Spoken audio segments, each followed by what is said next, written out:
That singular smoky sparkle, at once a confusion and a transparency, which is the strange secret of the Thames, was changing more and more from its gray to its glittering extreme as the sun climbed to the zenith over Westminster, and two men crossed Westminster Bridge. One man was very tall, and the other very short. They might even have been fantastically compared to the arrogant clock tower of Parliament and the humbler humped shoulders of the Abbey, for the short man was in clerical dress. The official description of the tall man was M. Hercule Flambeau, private detective, and he was going to his new offices in a new pile of flats facing the Abbey entrance. The official description of the short man was the Reverend J. Brown, attached to St. Francis Xavier's Church, Camberwell, and he was coming from a Camberwell deathbed to see the new offices of his friend. The building was American in its skyscraping altitude, and American also in the oiled elaboration of its machinery of telephones and lifts. But it was barely finished and still understaffed. Only 3 tenants had moved in. The office just above Flambeau was occupied, as also was the office just below him. The 2 floors above that and the 3 floors below were entirely bare. But the first glance at the new tower of flats caught something much more arresting. Save for a few relics of scaffolding, the one glaring object was erected outside the office just above Flambeau's. It was an enormous gilt effigy of the human eye, surrounded with rays of gold, and taking up as much room as 2 or 3 of the office windows. "What on earth is that?" asked Father Brown, and stood still. "Oh, a new religion," said Flambeau, laughing. "One of those new religions that forgive your sins by saying you never had any. Rather like Christian Science, I should think. The fact is that a fellow calling himself Callan, I don't know what his name is, except that it can't be that, has taken the flat just above me. I have 2 lady typewriters underneath me, and this enthusiastic old humbug on top. He calls himself the new priest of Apollo, and he worships the sun." "Let him look out," said Father Brown. "The sun was the cruelest of all the gods. But what does that monstrous eye mean?" "As I understand it, it is a theory of theirs," answered Flambeau, "that a man can endure anything if his mind is quite steady. Their 2 great symbols are the sun and the open eye, for they say that if a man were really healthy, he could stare at the sun." "If a man were really healthy," said Father Brown, "he would not bother to stare at it." "Well, that's all I can tell you about the new religion," went on Flambeau carelessly.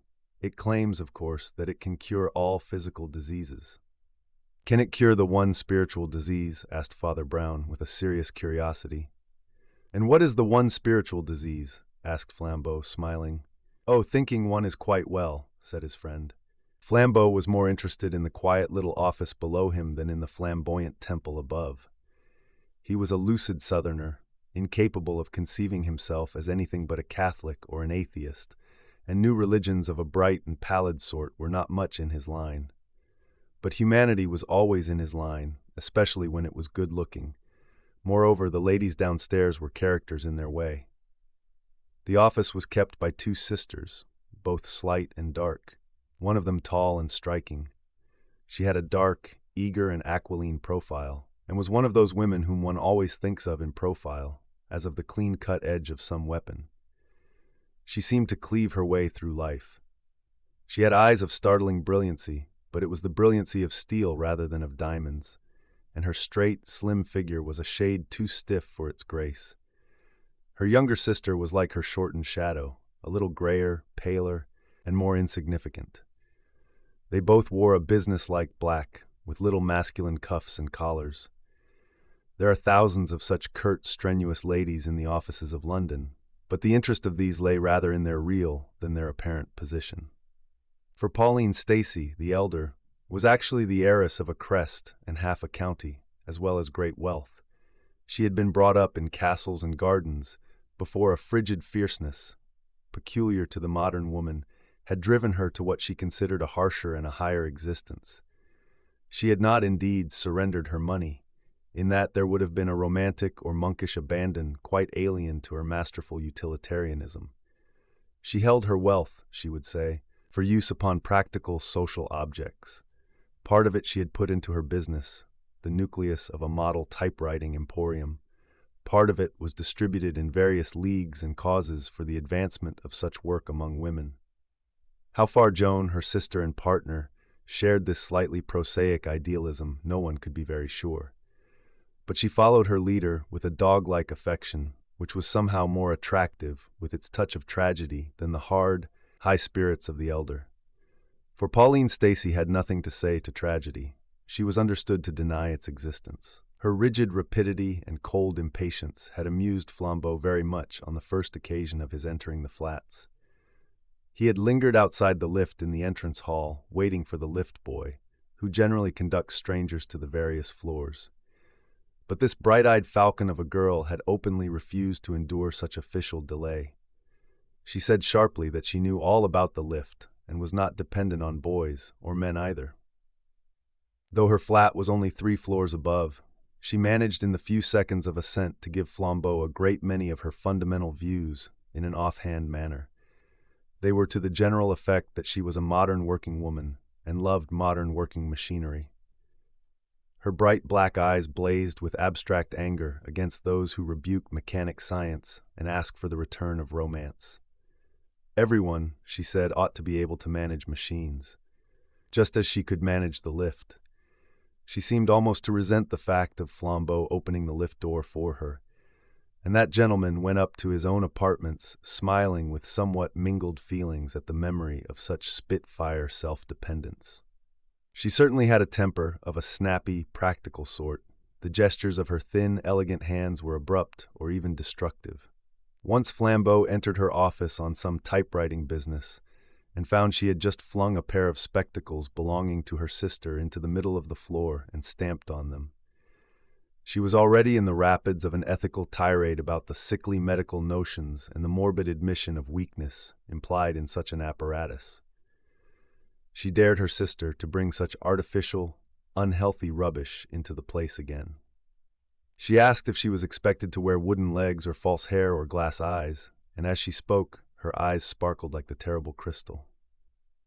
Flambeau, quite bewildered with this fanaticism, could not refrain from asking Miss Pauline, with direct French logic, why a pair of spectacles was a more morbid sign of weakness than a lift, and why, if science might help us in the one effort, it might not help us in the other. "That is so different," said Pauline Stacy loftily. "Batteries and motors and all those things are marks of the force of man. Yes, Mr. Flambeau, and the force of woman too. We shall take our turn at these great engines that devour distance and defy time. That is high and splendid. That is really science. But these nasty props and plasters the doctors sell, why, they are just badges of poltroonery. Doctors stick on legs and arms as if we were born cripples and sick slaves. But I was free-born, Mr. Flambeau. People only think they need these things because they have been trained in fear instead of being trained in power and courage, just as the silly nurses tell children not to stare at the sun, and so they can't do it without blinking. But why among the stars should there be one star I may not see? The sun is not my master, and I will open my eyes and stare at him whenever I choose." "Your eyes," said Flambeau with a foreign bow, "will dazzle the sun."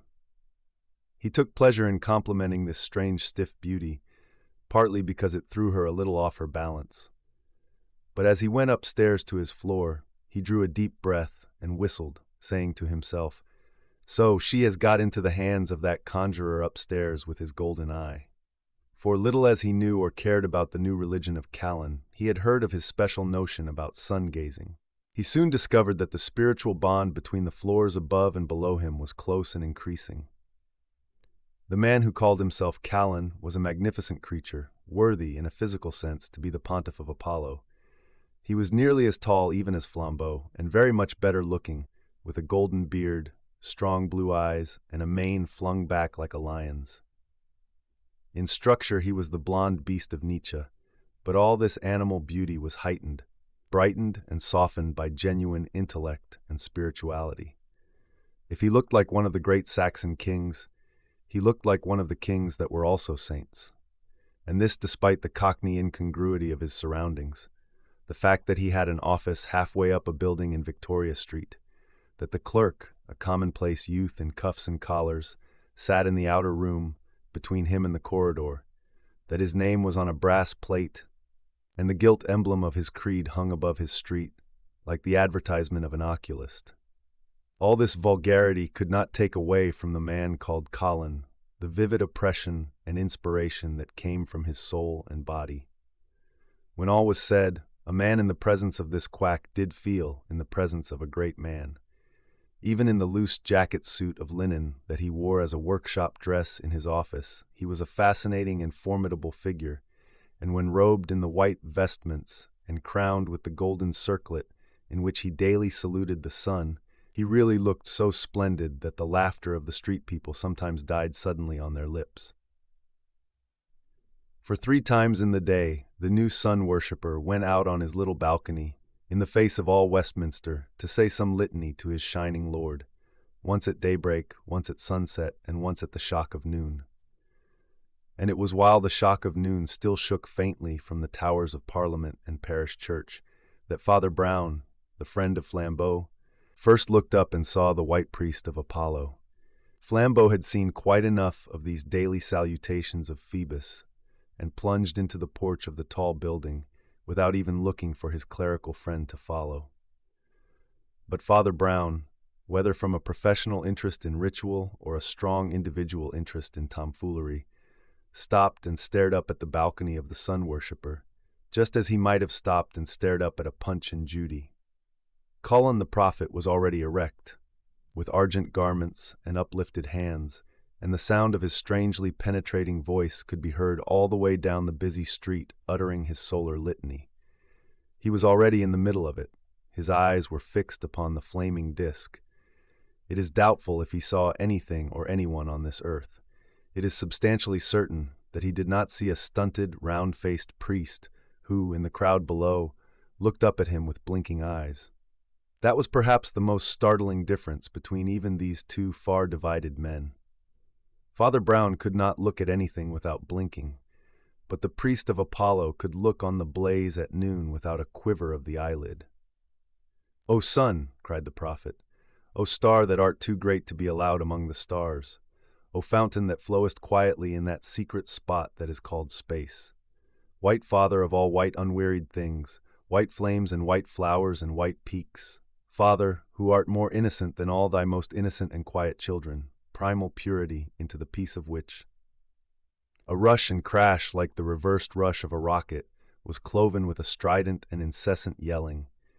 5 people rushed into the gate of the mansions as 3 people rushed out, and for an instant they all deafened each other. The sense of some utterly abrupt horror seemed for a moment to fill half the street with bad news. Bad news that was all the worse because no one knew what it was. 2 figures remained still after the crash of commotion. The fair priest of Apollo on the balcony above, and the ugly priest of Christ below him. At last, the tall figure and titanic energy of Flambeau appeared in the doorway of the mansions and dominated the little mob. Talking at the top of his voice like a foghorn, he told somebody or anybody to go for a surgeon, and as he turned back into the dark and thronged entrance, his friend Father Brown dipped in insignificantly after him. Even as he ducked and dived through the crowd, he could still hear the magnificent melody and monotony of the solar priest, still calling on the happy God who is the friend of fountains and flowers. Father Brown found Flambeau and some 6 other people standing round the enclosed space into which the lift commonly descended. But the lift had not descended. Something else had descended, something that ought to have come by a lift.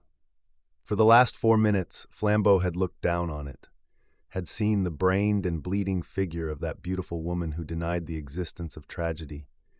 He had never had the slightest doubt that it was Pauline Stacy, and though he had sent for a doctor, he had not the slightest doubt that she was dead. He could not remember for certain whether he had liked her or disliked her. There was so much both to like and dislike. But she had been a person to him, and the unbearable pathos of details and habit stabbed him with all the small daggers of bereavement. He remembered her pretty face and priggish speeches with a sudden secret vividness, which is all the bitterness of death. In an instant, like a bolt from the blue, like a thunderbolt from nowhere, that beautiful and defiant body had been dashed down the open well of the lift to death at the bottom. Was it suicide? With so insolent an optimist, it seemed impossible. Was it murder? But who was there in those hardly inhabited flats to murder anybody? In a rush of raucous words, which he meant to be strong and suddenly found weak, he asked where was that fellow Colin. A voice, habitually heavy, quiet, and full, assured him that Colin for the last 15 minutes had been away up on his balcony worshipping his God. When Flambeau heard the voice and felt the hand of Father Brown, he turned his swarthy face and said abruptly, "Then, if he has been up there all the time, who can have done it?" "Perhaps," said the other, "we might go upstairs and find out. We have half an hour before the police will move." Leaving the body of the slain heiress in charge of the surgeons, Flambeau dashed up the stairs to the typewriting office, found it utterly empty, and then dashed up to his own. Having entered that, he abruptly returned with a new and white face to his friend. "Her sister," he said with an unpleasant seriousness, "her sister seems to have gone out for a walk." Father Brown nodded. "Or she may have gone up to the office of that Sun man," he said. "If I were you, I should just verify that, and then let us all talk it over in your office. No," he added suddenly, as if remembering something, "shall I ever get over that stupidity of mine? Of course, in their office downstairs." Flambeau stared, but he followed the little father downstairs to the empty flat of the Stacys, where that impenetrable pastor took a large red leather chair in the very entrance, from which he could see the stairs and landings, and waited. He did not wait very long. In about 4 minutes, 3 figures descended the stairs, alike only in their solemnity. The first was Joan Stacy, the sister of the dead woman. Evidently she had been upstairs in the temporary temple of Apollo. The second was the priest of Apollo himself, his litany finished, sweeping down the empty stairs in utter magnificence. Something in his white robes, beard, and parted hair had the look of Doors Christ leaving the praetorium.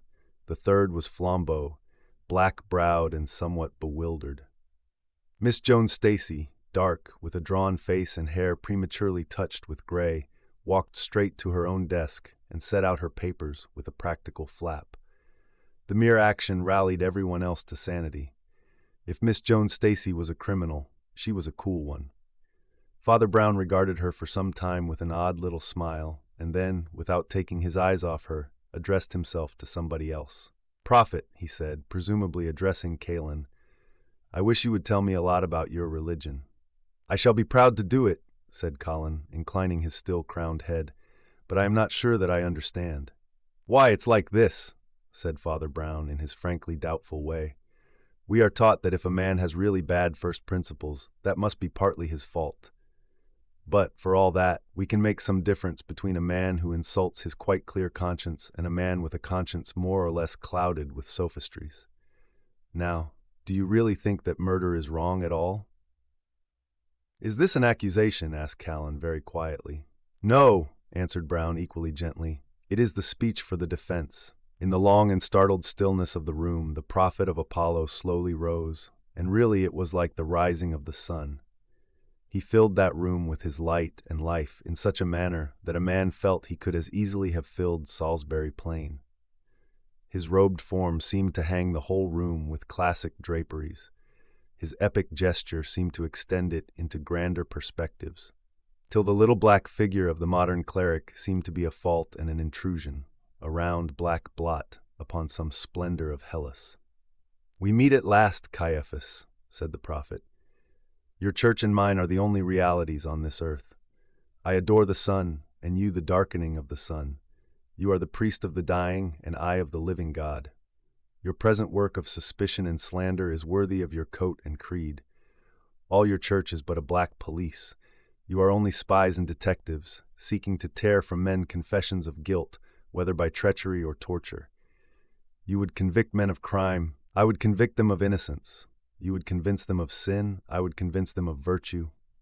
Reader of the books of evil, one more word before I blow away your baseless nightmares forever.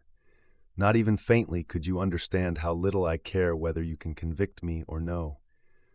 The things you call disgrace and horrible hanging are to me no more than an ogre in a child's toy book to a man once grown up. You said you were offering the speech for the defense. I care so little for the cloudland of this life that I will offer you the speech for the prosecution. There is but one thing that can be said against me in this matter, and I will say it myself. The woman that is dead was my love and my bride. not after such manner as your tin chapels call lawful, but by a law purer and sterner than you will ever understand. She and I walked another world from yours and trod palaces of crystal while you were plodding through tunnels and corridors of brick. Well, I know that policemen, theological and otherwise, always fancy that where there has been love, there must soon be hatred. So there you have the first point made for the prosecution. But the second point is stronger. I do not grudge it you. Not only is it true that Pauline loved me, but it is also true that this very morning, before she died, she wrote at that table a will, leaving me and my new church $500,000. Come, where are the handcuffs? Do you suppose I care what foolish things you do with me? Penal servitude will only be like waiting for her at a wayside station. The gallows will only be going to her in a headlong car. He spoke with the brain-shaking authority of an orator, and Flambeau and Joan Stacy stared at him in amazed admiration. Father Brown's face seemed to express nothing but extreme distress. He looked at the ground with one wrinkle of pain across his forehead. The prophet of the sun leaned easily against the mantelpiece and resumed. In a few words I have put before you the whole case against me, the only possible case against me. In fewer words still I will blow it to pieces, so that not a trace of it remains. As to whether I have committed this crime, the truth is in one sentence. I could not have committed this crime. Pauline Stacy fell from this floor to the ground at 12:05. 100 people will go into the witness box and say that I was standing out upon the balcony of my own rooms above from just before the stroke of noon to 1:15, the usual period of my public prayers. My clerk, a respectable youth from Clapham with no sort of connection with me, will swear that he sat in my outer office all the morning, and that no communication passed through. He will swear that I arrived a full 10 minutes before the hour, 15 minutes before any whisper of the accident, and that I did not leave the office or the balcony all that time. No one ever had so complete an alibi. I could subpoena half Westminster. I think you had better put the handcuffs away again. The case is at an end.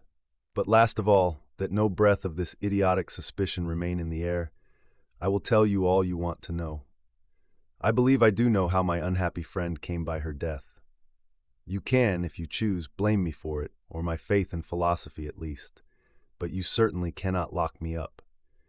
It is well known to all students of the higher truths that certain adepts and illuminati have in history attained the power of levitation, that is, of being self-sustained upon the empty air.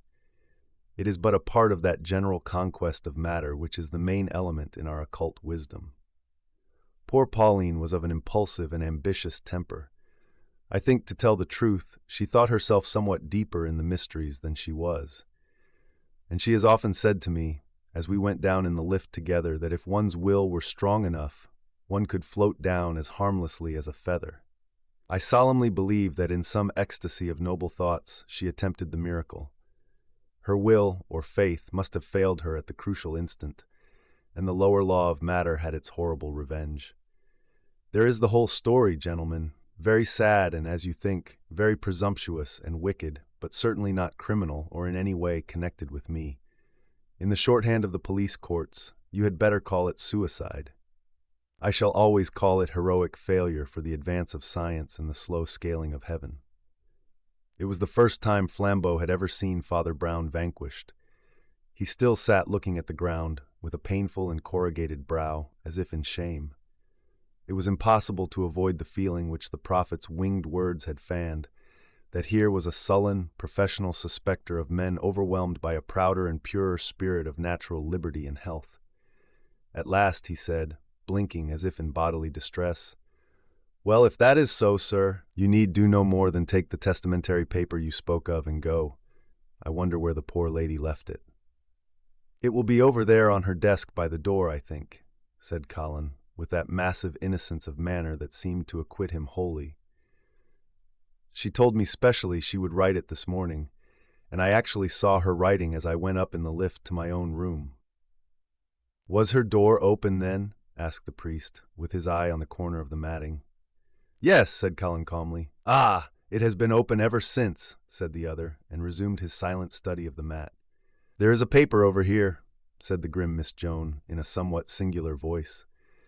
She had passed over to her sister's desk by the doorway and was holding a sheet of blue foolscap in her hand. There was a sour smile on her face that seemed unfit for such a scene or occasion, and Flambeau looked at her with a darkening brow. Callan the prophet stood away from the paper with that loyal unconsciousness that had carried him through. But Flambeau took it out of the lady's hand and read it with the utmost amazement. It did indeed begin in the formal manner of a will, but after the words, "I give and bequeath all of which I die possessed," the writing abruptly stopped with a set of scratches, and there was no trace of the name of any legatee. Flambeau, in wonder, handed this truncated testament to his clerical friend, who glanced at it and silently gave it to the priest of the sun. An instant afterwards, that pontiff, in his splendid sweeping draperies, had crossed the room in 2 great strides and was towering over Joan Stacy, his blue eyes standing from his head. "What monkey tricks have you been playing here?" he cried. "That's not all Pauline wrote." They were startled to hear him speak in quite a new voice, with a Yankee shrillness in it. All his grandeur and good English had fallen from him like a cloak. "That is the only thing on her desk," said Joan, and confronted him steadily with the same smile of evil favor.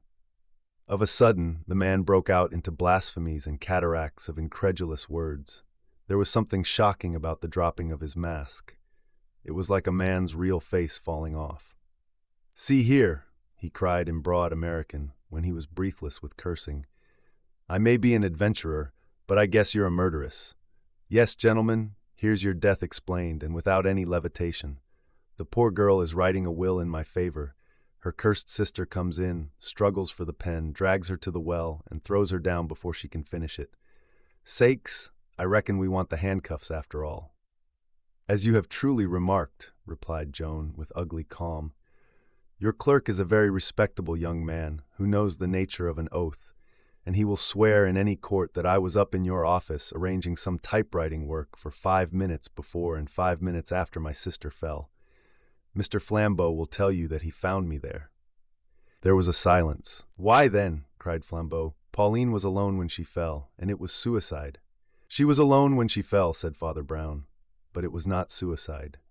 "Then how did she die?" asked Flambeau impatiently. "She was murdered."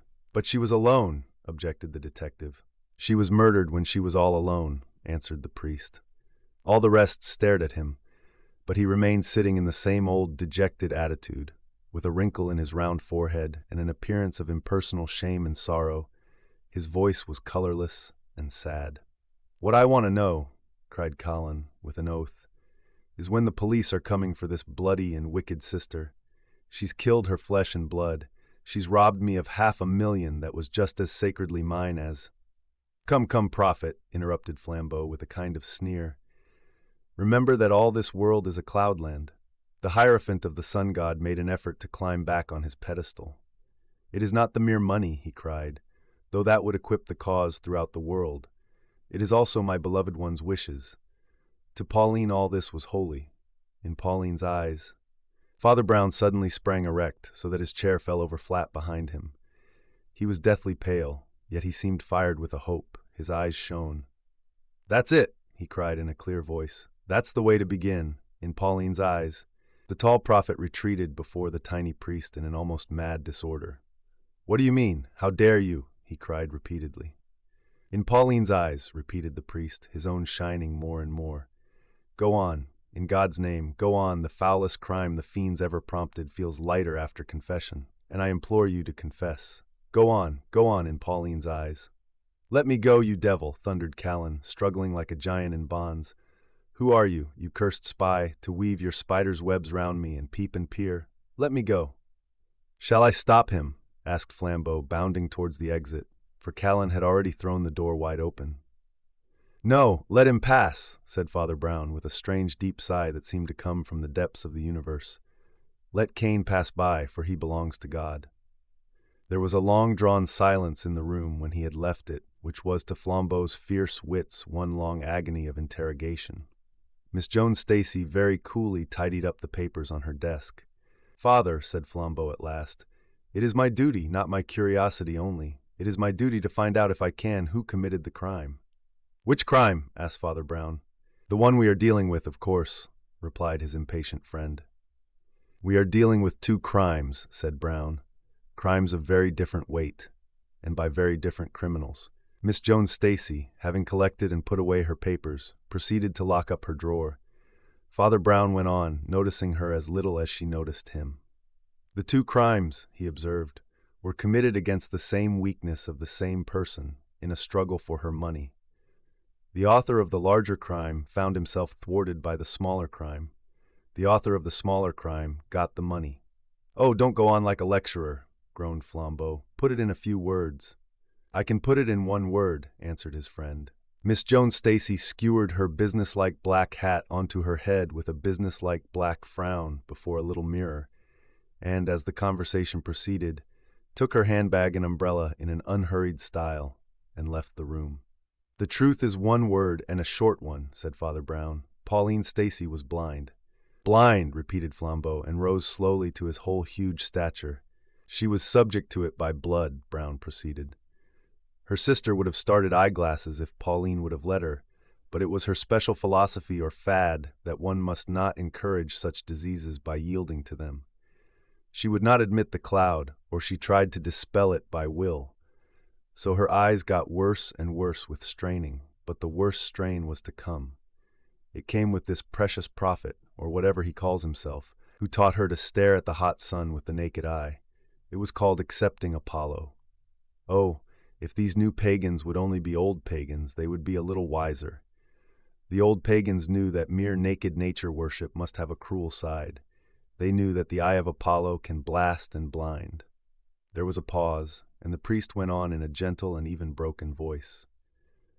"Whether or no that devil deliberately made her blind, there is no doubt that he deliberately killed her through her blindness. The very simplicity of the crime is sickening. You know he and she went up and down in those lifts without official help. You know also how smoothly and silently the lifts slide. Kalin brought the lift to the girl's landing and saw her, through the open door, writing in her slow, sightless way the will she had promised him. He called out to her cheerily that he had the lift ready for her, and she was to come out when she was ready. Then he pressed a button and shot soundlessly up to his own floor, walked through his own office, out onto his own balcony, and was safely praying before the crowded street when the poor girl, having finished her work, ran gaily out to where lover and lift were to receive her and stepped. "Don't!" cried Flambeau. "He ought to have got 500,000 by pressing that button," continued the little father, in the colorless voice in which he talked of such horrors. "But that went smash. It went smash because there happened to be another person who also wanted the money, and who also knew the secret about poor Pauline's sight. There was one thing about that will that I think nobody noticed. Although it was unfinished and without signature, the other Miss Stacy and some servant of hers had already signed it as witnesses. Joan had signed first, saying Pauline could finish it later, with a typical feminine contempt for legal forms. Therefore, Joan wanted her sister to sign the will without real witnesses. Why? I thought of the blindness, and felt sure she had wanted Pauline to sign in solitude because she had wanted her not to sign at all. People like the Stacys always use fountain pens, but this was specially natural to Pauline. By habit and her strong will and memory, she could still write almost as well as if she saw, but she could not tell when her pen needed dipping. Therefore, her fountain pens were carefully filled by her sister, all except this fountain pen. This was carefully not filled by her sister. The remains of the ink held out for a few lines and then failed altogether. And the prophet lost £500,000 and committed one of the most brutal and brilliant murders in human history for nothing. Flambeau went to the open door and heard the official police ascending the stairs. He turned and said, "You must have followed everything devilish close to have traced the crime to Colin in 10 minutes. Father Brown gave a sort of start. "Oh, to him," he said. "No, I had to follow rather close to find out about Miss Joan and the fountain pen, but I knew Kalin was the criminal before I came into the front door." "You must be joking," cried Flambeau. "I'm quite serious," answered the priest. "I tell you I knew he had done it, even before I knew what he had done." But why? These pagan Stoics, said Brown reflectively, always fail by their strength. There came a crash and a scream down the street, and the priest of Apollo did not start or look round. I did not know what it was, but I knew that he was expecting it.